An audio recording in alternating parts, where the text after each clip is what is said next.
सुबह की पहली किरण में कर्ण सूर्यदेव की पूजा में लीन था। उसकी आंखों में दृढ़ निष्ठा और समर्पण था। कर्ण के शरीर पर था दिव्य कवच और कुंडल, जो उसे असाधारण बल और अपराजेयता का वरदान देते थे। इंद्रदेव, जो कर्ण के अद्वितीय बल से चिंतित थे, ने उसे कमजोर करने के लिए एक चाल चली। इंद्रदेव भिक्षु का रूप धरकर कर्ण के पास पहुंचे। उनके मुख पर दीनता का नकाब था, पर दिल में कोई गहरी योजना छिपी थी। मुझे आपके कवच और कुंडल चाहिए। उसकी आवाज में कोई हल्की सी निष्ठा थी, लेकिन कर्ण को कुछ संदिग्धता महसूस हुई। कर्ण की आंखों में शक था। वह जान गया कि यह कोई सामान्य भिक्षु नहीं है, वह इंद्रदेव हैं।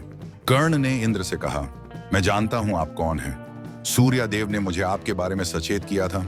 इंद्रदेव का चेहरा चौंक गया, लेकिन वह कर्ण की महानता को देखकर शांत हो गए। इंद्रदेव ने अपने रूप का परिवर्तन किया और दिव्य तेज से चमकते हुए अपने असली रूप में कर्ण के सामने आए।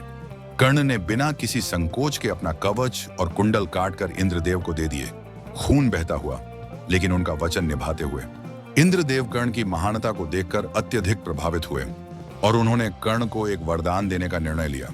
इंद्रदेव ने कर्ण को वासवी शक्ति दी, एक अस्त्र जो किसी भी शत्रु को हराने की क्षमता रखता था, लेकिन केवल एक बार इस्तेमाल किया जा सकता था।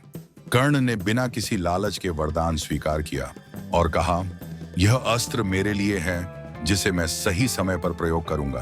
कर्ण ने अपनी ताकत खो दी, लेकिन उसकी दानवीरता और साहस हमेशा के लिए अमर हो गए। कृपया लाइक और सब्सक्राइब करें।